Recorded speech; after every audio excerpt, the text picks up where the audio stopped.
Good morning, everybody. I'm here today at the Hydro Hotel in Eastbourne because Michaela and I are going into Athena Networking shortly. But I've taken the opportunity to invite Michaela to talk a little bit about what she does, because she goes into people's houses and sorts their belongings and their lives out. So I find what she does extremely exciting. Hello, Kelly. Thanks for joining.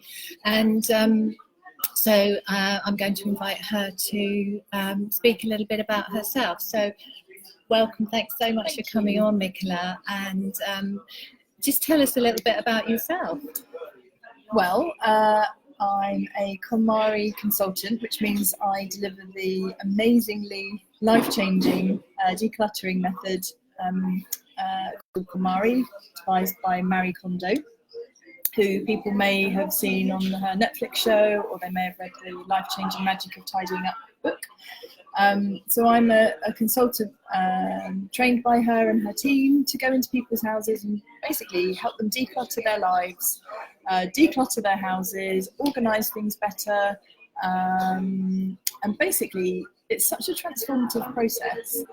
I'm very excited about it. I'm happy to talk to you about it. Oh, brilliant! Well, I have done a couple of posts around tidying and sorting out wardrobes, as you know, and I did this method about just over 6 years ago, I think now, and just absolutely loved it. I need to revisit certain areas. I think it kind of creeps back in. But just how did you get into it? Okay. Well, I found the Life-Changing Magic of Tidying Up book kept popping into, you know, when things just sort of seem to pop up in your feed, and someone mentions it and you see it on TV, and I just thought, what is this about? I wasn't particularly looking for anything, but I bought the book. I thought it was quite a substantial claim that it was life-changing and magical. I thought it was a substantial claim from Marie that she doesn't have repeat clients because she tidies them once and for all, and then they never relapse and they never come back to her. But actually, I found both of them to be true. So I came to the book about 4 years ago. I decluttered our then 3-story house full of baby stuff, deceased relatives things, everything. I touched every single item, decided if it sparked joy, and a lot left our house. And I've lived the method ever since. I have been quite evangelical about it, much to my friends' boredom probably. And then I found out that I could actually train to be a consultant, which I did in April. And now I'm really excited to be offering it to clients in their homes. It's just thrilling. Brilliant. So just, you touched on that, touching everything and feeling the spark of joy. Can you just sort of explain that just a little bit in a bit more detail? So basically, the central premise of the KonMari method is that we live only with items that spark joy. And what we are invited to do is to work through every single item in our home, from Allen keys to loo brushes to our wardrobes, and check whether each individual item brings joy for us. Does it support the life that we want to lead? Does it fit? Does it have happy connotations? We tend to hold on to things because we feel guilty, or we hope maybe we're going to be a size 10 again. And the method rids us of all of that clutter that we're not using, that we don't need, doesn't support our lives. And I find that actually living life with a lens of joy just opens up so many possibilities, and you start to look at your work, your friendships, your home. I actually ended up downsizing, moving county, because I realised that where I was living and the house I was living in didn't really spark joy. So it is definitely life-changing. One of the things that when I hear about this method, how do we obviously let me put it another way. Say take your kitchen utensils. how can a wooden spoon or a potato masher Mhm. spark joy? Yes. What should we do in That is those kind of situations? That's such a great question, and I always use a loo brush as an example. But Yeah. the thing is that sometimes the joy can be in the beauty of an object or an item. It might be a beautiful dress or a beautiful piece of jewelry, and that's kind of easy. Yeah. But something that's more mundane than that, like a wooden spoon, does it function well for you? So do you use it? Do you cook? If you do and you need a wooden spoon, does that wooden spoon spark joy? So is it a cheap spoon that's got a splinter that every time you get it, it feels rough, it doesn't feel nice to use? Right. Or, when you clean the loo, does the loo brush head fall into the loo and you've got to do some sort of deep sea excavation to put it back together? So there can be joy in function as well. So it can be aesthetic joy, it can be joy in the story, or there's a joy in having a clean home or being able to cook food for your family. Actually, one of the reasons why I picked on wooden spoons is that when I actually went through my kitchen, and I do cook, but I cook very basically, and I think I had something like 15 kind of either wooden spoons or stirring spoons. Yeah. There was no way I needed that, so I think I cut it down to about 3. Yeah. My three best ones. Yeah. And you probably, with those 15, I would imagine you probably always reached for the same ones each time. Because you like the feel of the handle. Yeah, that's true. Actually, I hadn't really thought about that. And that's another thing that can be another element to joy check. So when I'm working with clients, some people love a particular category that we work through, and perhaps we'll talk a bit more about the categories, but someone might love books, and so we go through and they hold every single book. But sometimes actually if they have a vision that they want, I don't know, one wall to be a floor-to-ceiling bookcase, and that's their vision, and we look at how many books they end up with, the quantity might not spark joy, so they might revisit and go, do you know what, actually, I want the bookcase more than I want all these books, so I'm going to be more ruthless. And so there's a few different sort of elements to what sparks joy. So 15 wooden spoons didn't spark joy for you. No, it didn't. No. That does. Yeah, as Kelly is saying, that makes sense.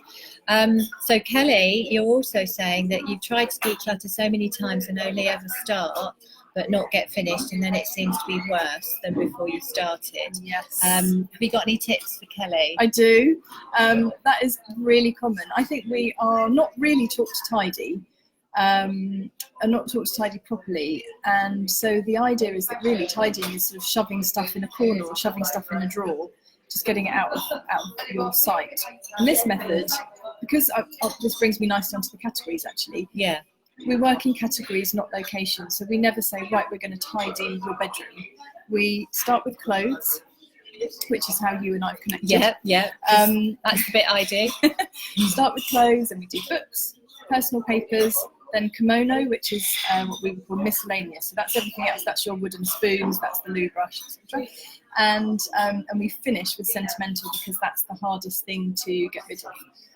And by tidying in categories, just touching on what Kelly's saying, where she's sort of going in this loop where it never really feels satisfying, is if we were working together, we might do a subsection of your clothes. We might do all your tops. And in an hour, or less than that maybe, we could have sorted all your tops, checked for joy, got the keepers, folded them beautifully, put them away. And whilst the rest of your wardrobe or the rest of your drawers might still be in a mess, you've got this gorgeous island of calm. So all your tops are file folded, maybe next to a tangle of tights, but we'll come to tights next and we'll get tights sorted. And I am not naturally a tidy person, confession time, but this method has helped me be a tidy person, because I've got this structure and it makes sense. So I hope that answers Kelly's problem, and feel free to message me, Kelly. I'm happy to send you some tips. Yeah, I get laughed at because I actually fold my knickers. Oh, me too. And it takes time, but I think, knickers are just an example, but I think when you, one of the things that I gain from it, when you fold something really well, it just gives you that opportunity to see if, they're getting a bit ragged, or something's a bit worn out, or, if there's a mark on something, and you straight away you can see it. So rather than just throwing everything back in and get back in. And sometimes I know, well, I haven't done it because clothes have always been my thing, and I know people will get something out of the wardrobe and then see that it's damaged in some way and just throw it back in rather than getting it out. So I think that's one of the reasons sometimes we get that kind of cluttered, overwhelming wardrobe. Absolutely. And let me just share a little story with you. I met with someone yesterday, and she was wearing a really lovely blue suit, and she was telling me that this suit was quite old, maybe 6 or 7 years old, and it had, originally when she bought it, it had 4 buttons, smart buttons on here, like sort of decorative buttons. And fairly early on into her owning the suit, she lost one of the buttons. So obviously she had 3 buttons on one side, 4 on the other. And that suit sat unworn in her wardrobe for 6 years because she couldn't find the lost button and she couldn't find the spare button, and she never wore the suit. She didn't feel it looked presentable. Yeah. And she said to me she wanted to wear the suit the other day, and so she had the idea to snip off the 4th button on the other sleeve. So then she had 3 and 3, and now she can wear the suit. And talking about things going back into the wardrobe that there's something wrong with them, what I say is those items, they kind of whisper to us. So whenever we open our wardrobe door, though we're not necessarily conscious of it, that suit was saying to her, it's an undone task, it's a pending task, or it's money wasted on a suit, or she's, why did she misplace the spare button? And if you add that up across all the things that don't spark joy, that's quite a lot of noise that's unconsciously going on in your house. And when you rid yourself of that, then the stories in your house are much more joyful. No, I think that makes sense, and we all want harmony in our homes, don't we? Because that's where we expect to have as much calmness from the outside noise as possible. So if we've got a lot of noise going on in, mental clutter, as well as physical clutter, then it can stop us relaxing, I guess, and feeling absolutely. good. Yeah, and I think when we create space, whether that's psychological space from tuning out that noise and getting rid of that noise, or physical space from having less, it's really exciting to see what gets invited in to fill that space. I'm sure. And the emotional attachment that we have to so many things as well. Sometimes that does need dealing with, and I'm sure it comes out in your consultations. Absolutely. As well. Yeah, I mean, I have clients often cry because they're letting go of something really important. It's an old version of themselves, it's an aspiration that they never quite realised, but it is really freeing to get rid of those things that we feel like we've maybe failed at. We didn't lose the weight after having a baby, or we never did do that hobby. And then we free ourselves up for for new things to come in. No. Brilliant. So what would be your number 1 tip that people could go off today and do? Oh, I only allowed one.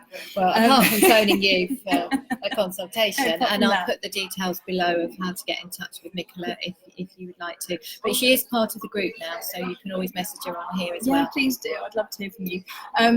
Okay, 1 tip. So I think probably, and keeping it with clothes, because that's one of your passions as well. I think what we call the file folding is my biggest tip. So you were touching on that earlier about folding your knickers. Very quickly, in the past, I would just fold my clean laundry and stack it like you might see in a shop. So you've got a stack of t-shirts or whatever, shove them in my drawer, and then I want that top that's at the bottom, and I pull it out, and everything else kind of collapses, and I can't really bother to refold it all, and so it all ends up in mess. Or I'll pull out what I think is a black top, and it's black leggings, and that's how we taught to store things, isn't it? Yeah. And by folding things and storing them upright, and I store them in shoe boxes, so I subdivide everything into shoe boxes, so I might have all my t-shirts folded.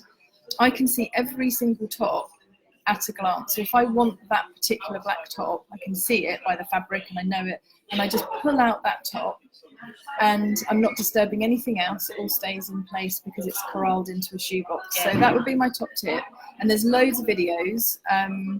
I've got some early down in my Instagram. There's some folding videos, but you can Google KonMari folding, find loads of videos on YouTube. It's easy to do once you know what you're doing, and it saves so much time. It takes longer to do the folding, but you save that time a million times over. Maybe if you have a favourite one, either of yours or one that we find, maybe we could put the link below. Yeah. Okay, well, we need to go because we've got a meeting. So thanks those of you who've joined us, and also those hopefully will catch up on the replay. So I really want to thank Michaela for joining us this morning.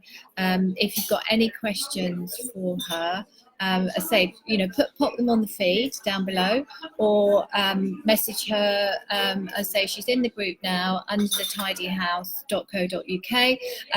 I'll also put that in the comments, etc. So thank you so much again for joining us. Thank you for your time, and look forward to seeing you for lunch. Yes, exactly. Let's go have lunch. Yeah. Thanks, everyone. Thank you. Bye. Bye.